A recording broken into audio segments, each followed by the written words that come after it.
6 killed in Ukrainian capital Kyiv after Russian missile and drone attack explosions heard across Ukrainian capital after ballistic missile strikes, with further blasts reported in other regions. Russian drones and missiles have pounded the Ukrainian capital and other cities, killing 6 people in the Kyiv region, including a 6-month-old baby, a 12-year-old girl and a woman, and damaging key energy facilities and several high-rise residential buildings. The attacks lasted most of Tuesday night and into Wednesday morning as Kyiv was hit by at least 4 ballistic missiles. A series of loud explosions could be heard across the city. Towards dawn and the beginning of the morning rush hour, air defenses targeting Russian drones was audible above the sound of traffic. The latest attack came as it was reported that Ukraine had launched a substantial attack on a major chemical plant in Bryansk in southwestern Russia, with Storm Shadow missiles which are supplied by Britain and France. Ukrainian drones also hit Russia's Mordovia region. The first explosions could be heard across Kyiv shortly after 1 a.m., and then more about half an hour later.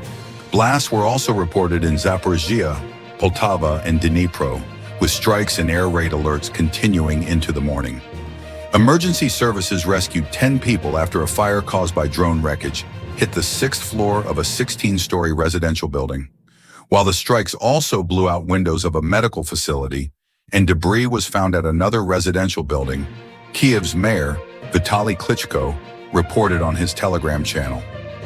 In the Darnitskaya district of the capital, emergency services were responding after drone debris hit a 17-story residential building, causing a fire on 5 floors.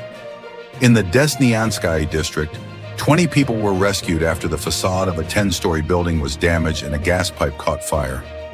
Strikes in Ukraine's eastern Poltava region damaged oil and gas facilities, said the local governor, Volodymyr Kohut, while the city of Dnipro reported heavy strikes. An apartment building in Zaporizhia was also damaged overnight, where at least 13 civilians were reported injured. Russia has increased sharply the number and intensity of attacks on the Ukrainian energy system in recent weeks, targeting power plants and gas facilities. The latest attack came as Ukraine's president, Volodymyr Zelensky, was due in Sweden on Wednesday for talks with the country's prime minister, Ulf Kristersson, at the beginning of an intense period of European diplomacy. A meeting of the Coalition of the Willing is due to take place on Friday in London to shore up support for Ukraine in the face of the latest backsliding by Donald Trump, the U.S. president. The Prime Minister and President Zelensky will hold a joint press conference to present news regarding defense exports, the Swedish government said. In connection with the meeting, the leaders will also visit a company, it added. The latest airstrikes underline the failure of the most recent efforts by Trump to persuade the Russian president, Vladimir Putin, to agree to a ceasefire, even as the U.S. president tried to strong-arm Zelensky into giving up the key eastern Donbass region at an acrimonious meeting last week.